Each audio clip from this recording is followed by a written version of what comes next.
27절 말씀 보면 너희 원수를 사랑하라 라고 이야기하거든요. 주변에 원수가 좀 있으십니까? 저 인간만 없으면 내 인생 참 기쁠 텐데. 원수. 영어 성경에는 enemy, 적으로 써져. 적. 너희 적을 사랑하라 라고 이야기합니다. 이게 원수라고 하면은 뭐 이렇게 무슨 부모 죽인 원수 뭐 이렇게 생각하잖아요. 가문의 멸망을 주게 한 그 원수. 잘 피부에 와닿지 않을 수 있어요. 그런데 적으로서 생각을 해보세요. 나로 하여금 괴롭게 하거나 나를 방해하는 누군가. 내 인생에 있어서 적들은 좀 많이 있을 수 있잖아요. 그러니까 여러분의 인생을 돌아봤을 때에 오늘 성경은 원수를 어떻게 하라고요? 원수를 사랑하라고 이야기합니다. 이 성경 말씀 보면은 상당히 부담스러운 구절들이 많이 있어요.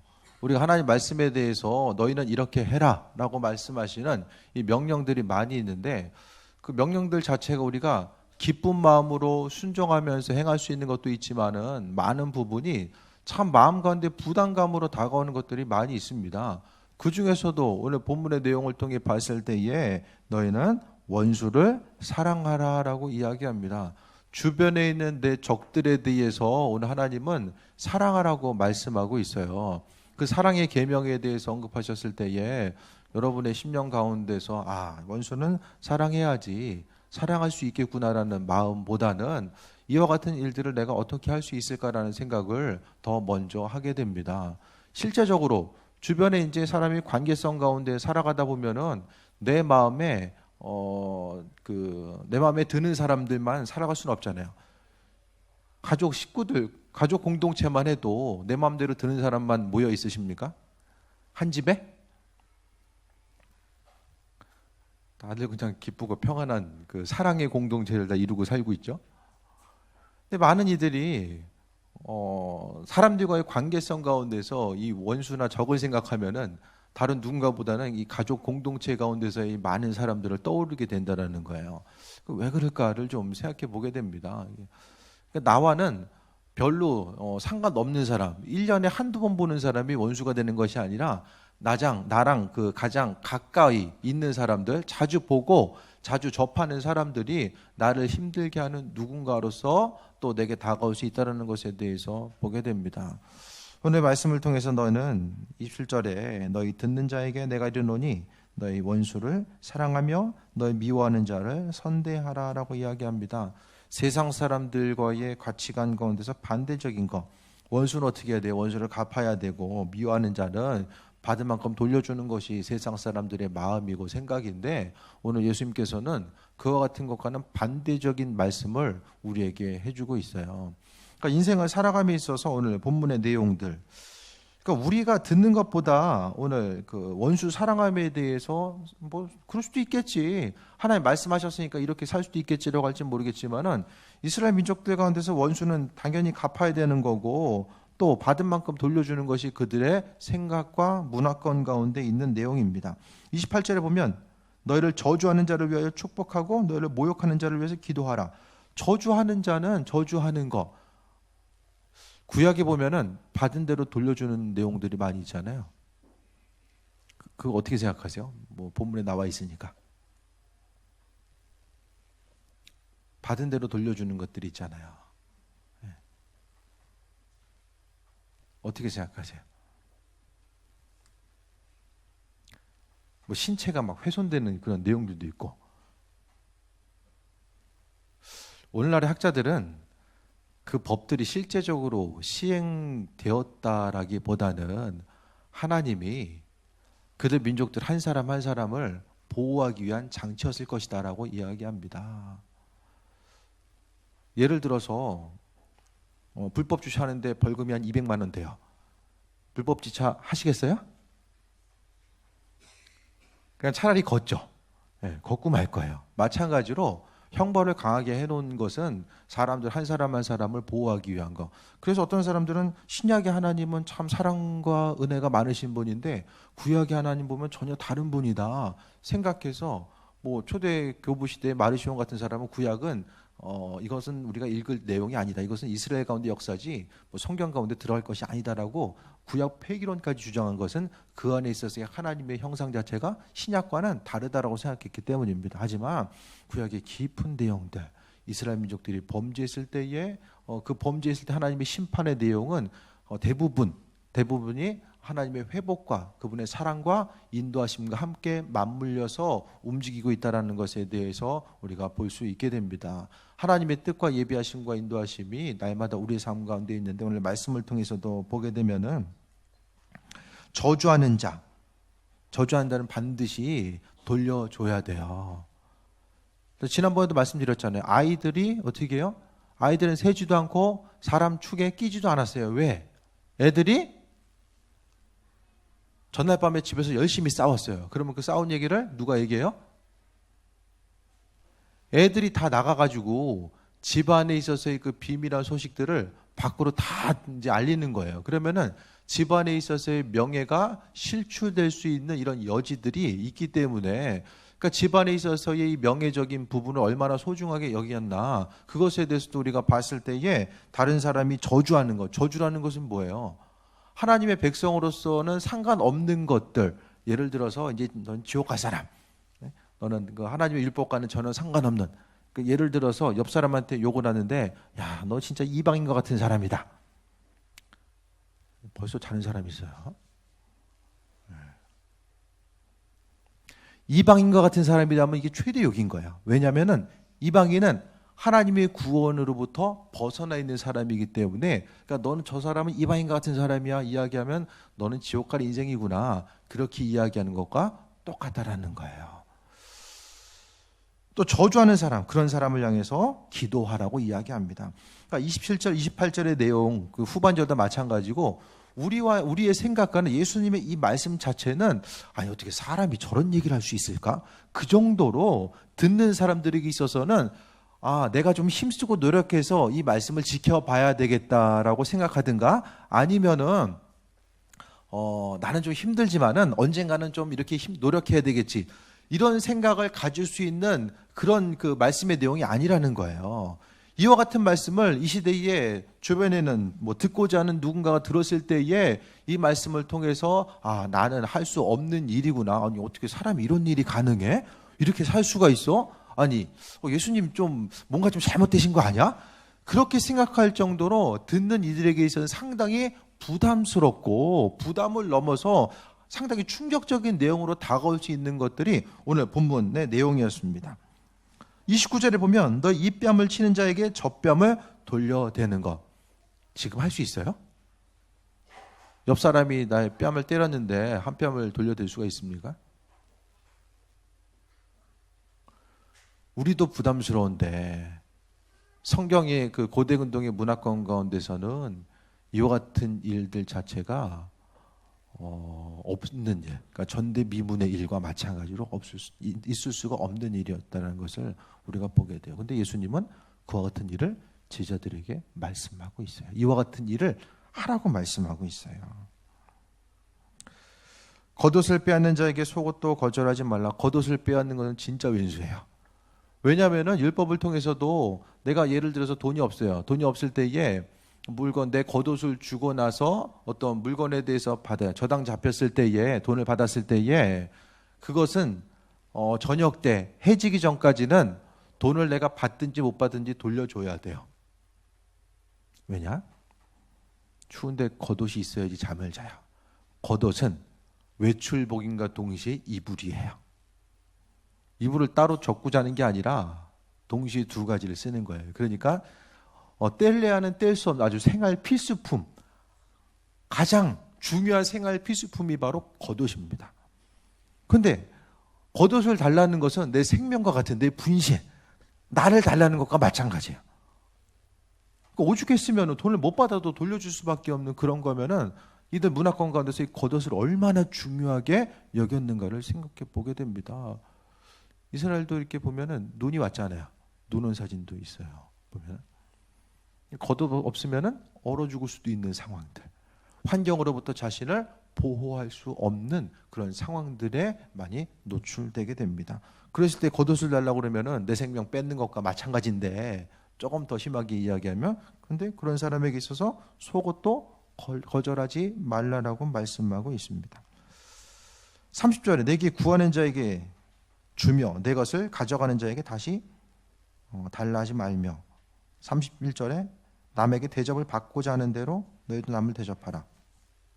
31절의 말씀을 보게 되면 뭐 대접 받고 싶은 대로 남을 대접하라라고 이야기하는 내용들은 그나마 좀 수긍할 수 있을 것 같아요. 그런데 본문의 내용을 통해 27절부터 30절까지 내용을 보게 되면 우리는 성경 시대 가운데서 이 배경적인 것도 한번 생각을 해봐야 돼요. 그 시대 그 문화권 가운데서 내가 존재한다고 했을 때에 이와 같은 일들을 우리가 감당할 수 있을까? 그 부분을 우리가 생각해 볼 수 있게 되길 바랍니다. 그러니까 믿는 자로서 주님의 명령, 말씀대로 살아가는 것이 상당히 힘들고 어렵거든요. 근데 그것은 우리는 세상의 백성이 아니라 하나님 나라의 백성이에요. 성경이 의미가 있는 사람은 천국 백성으로서의 삶을 살아가는 사람들이 성경이 의미가 있어요. 그러니까 대한민국 시민으로서만 이 땅을 살아가는 이들에게서 성경은 별로 중요하지 않잖아요. 헌법이 중요하지. 이게 별로 중요하지 않거든요. 그런데 하나님 나라의 백성으로서 이 땅을 살아가려고 하다 보니까 말씀을 지키고 살아가는 것이 또 하나의 부담과 어려움으로 다가올 수 있다는 것을 보게 됩니다. 남에게 대접을 받고자 하는 대로 너희도 남을 대접하라. 이 대접하라는 의미성 가운데서는 대접의 의미성이 무엇인지를 27절에서 30절까지 그냥 내가 밥 한 끼 얻어먹었기 때문에 다른 사람에게 그냥 한 끼 대접하고 그 차원의 것을 이야기하는 것이 아니라, 여기서 말하는 대접이라는 것은 그 본문의 맥락 가운데 보면은 그리스도 예수께서 우리를 향해 피 흘리시고 또 은혜 가운데 베풀어 주신 그 주님의 사랑을 근거로 해서 우리에게 말씀하고 있습니다. 그러니까 믿는 자로서 우리가 주님의 이끄심 가운데 살아가야 되는데, 철저하게 모든 것들 가운데 원수를 사랑하라고 이야기하는 것들, 우리는 성경을 읽으면서 원수를 사랑하라고 하니까 원수 사랑해야 되겠구나, 단순히 그것에 대해서 생각하고 흘려보내는 것이 아니라 이 말씀의 자리를 우리의 삶의 구체적인 삶의 자리로 또 옮겨와서 생각해 볼 수 있어야만 합니다. 여러분 인생 가운데 관계로 얽혀 있다는 것은 관계를 통해서 도움을 받기도 하고, 그 관계 때문에 그 즐거움과 또 회복과 위로를 받기도 합니다. 때로는, 하지만 이제 그 관계 때문에 고난을 당하기도 하는데, 여러분 인생 가운데서 원수를 사랑하라고 했던 것, 너희 적들을 사랑하라고 했던 그 말씀을 우리 지금 현재의 순간순간 가지고 왔을 때에 여러분이 속해 있는 곳에서 그리스도인으로서의 삶을 살아가는 것이 어떻습니까? 살만하십니까? 아니면 많은 어려움의 요소로 여러분에게 다가오고 있습니까? 둘 중에 하나죠. 내가 신앙인임에 대해서 인식하고 또 그리스도 예수께서 우리에게 베풀어 주신 사랑의 근거에서 말씀대로 살아가려고 힘쓰다 보면 사회생활하고 믿음으로서 살아가는 것이 상당히 부담스럽고 어려울 때들이 많이 있을 거예요. 하지만 뭐 믿음에 대해서 전혀 의식하지 않으면은 믿지 않는 사람이나 믿는 사람이나 별반 다를 바가 없이, 불편함 없이도 우리가 살아갈 수 있게 됩니다. 하지만 오늘 성경 말씀을 통해 생각했을 때에 여러분의 인생 가운데서 오늘 본문의 말씀, 원수를 사랑하고 너희를 미워하는 자, 또 모욕하는 자를 위해서 저주하는 자를 축복하고 또 모욕하는 자를 위해서 기도하는 이런 삶 자체가 실제적으로 삶의 여정 가운데서, 특히 뭐 학교나 또 일터 가운데서 이와 같은 내용들을 적용하면서 살아가는 것이 쉽지 않습니다. 그럼 어떻게 해야 될까요? 각각의 속한 곳에서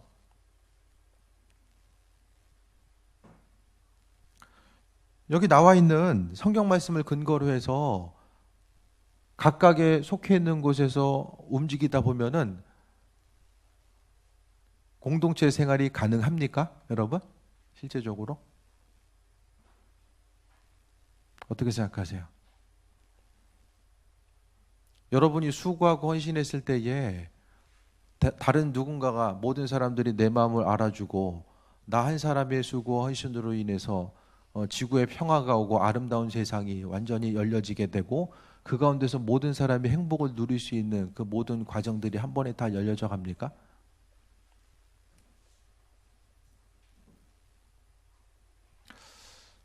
예수님께서 피 흘리셨잖아요.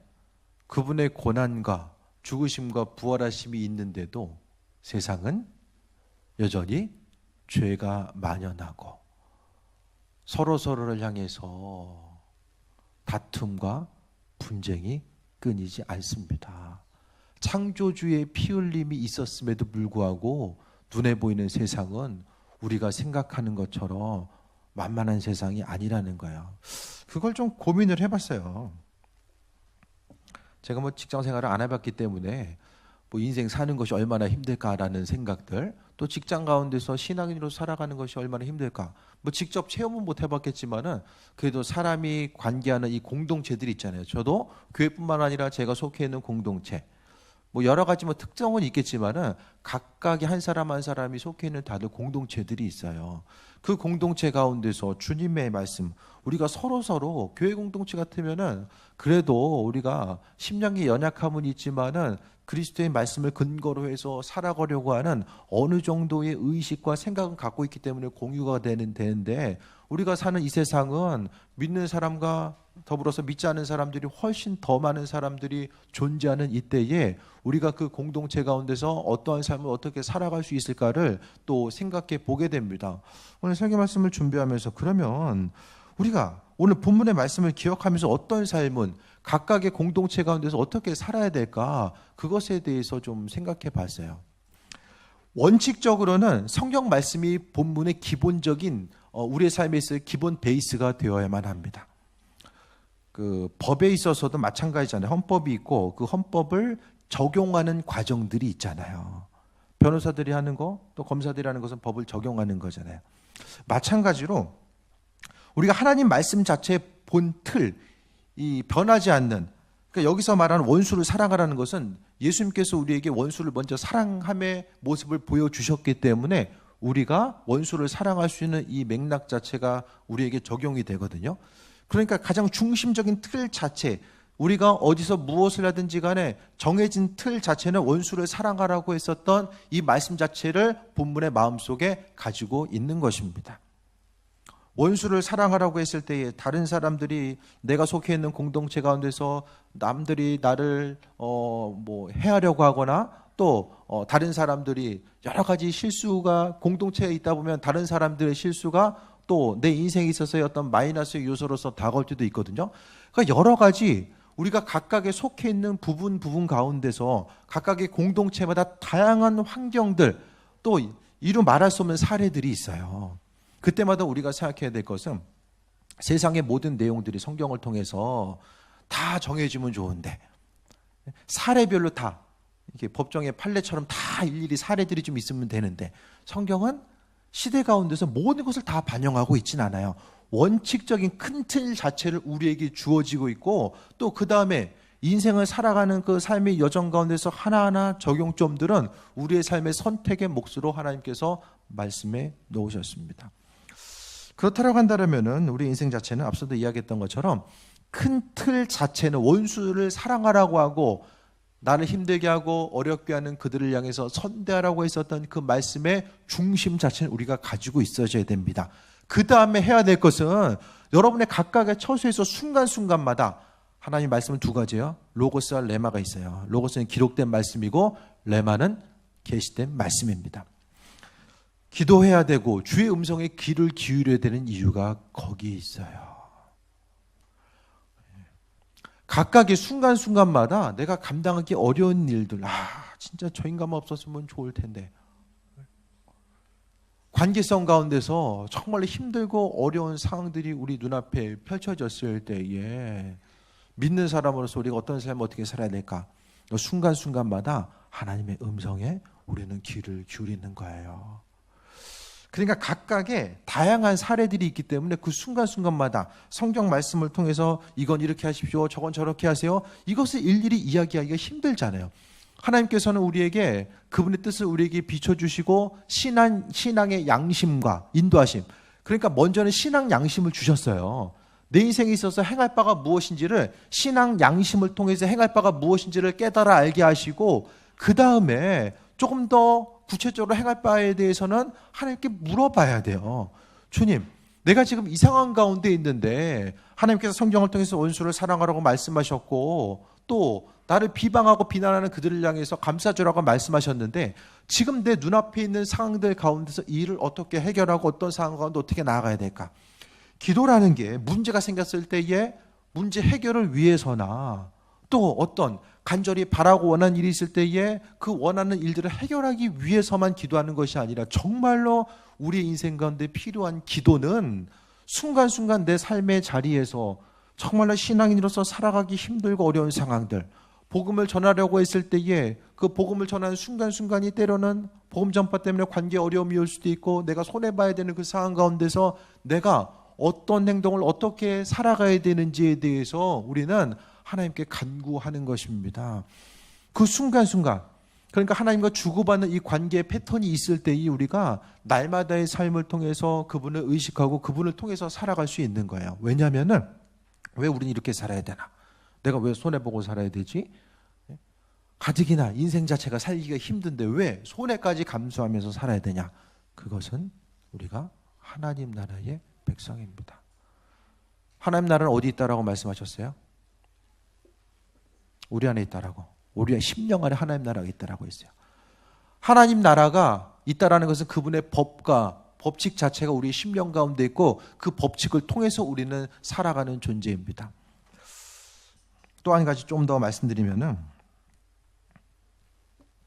다른 사람들이 예를 들어서 누군가가 성환이한테 성환아 나 저기 2억만 빌려줘라고 했어요.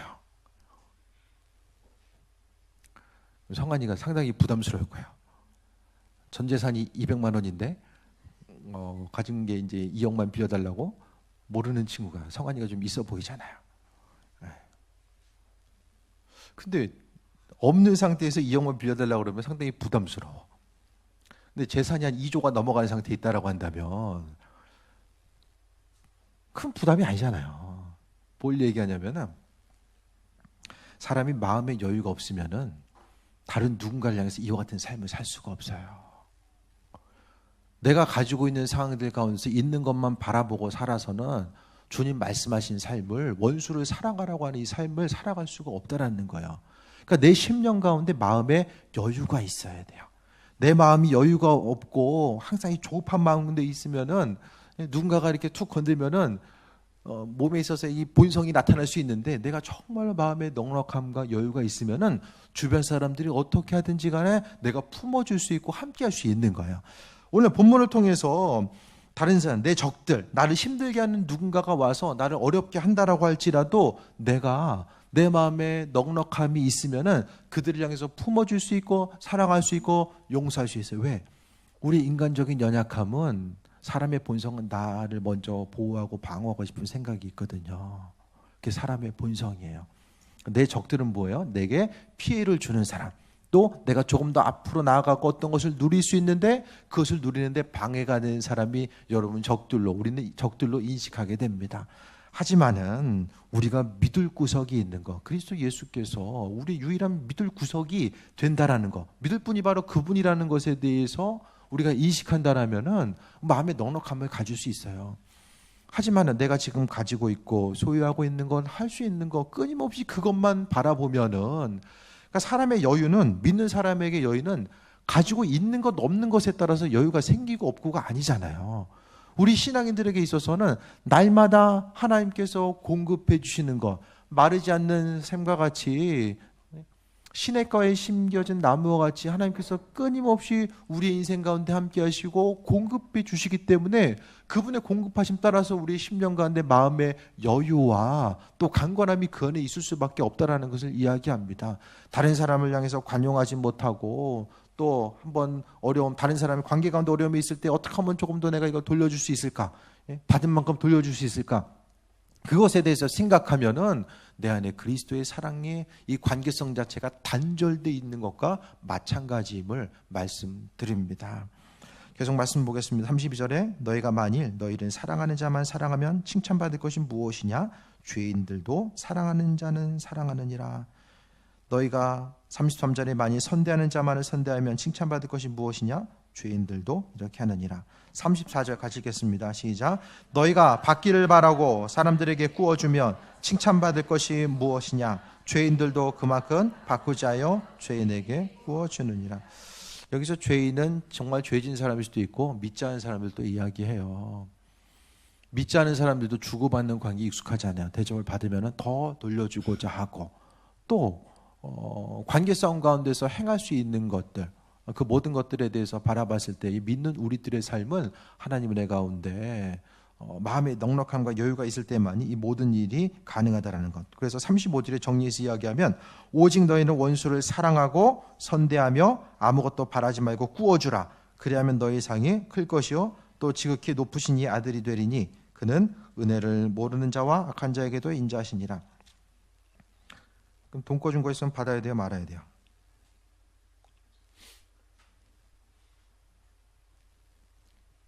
지금 적용점을 말씀드리는 거예요.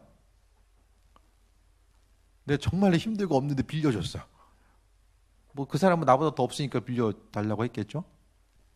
그럼 어떻게 해야 돼요? 받아야 돼요? 말아야 돼요?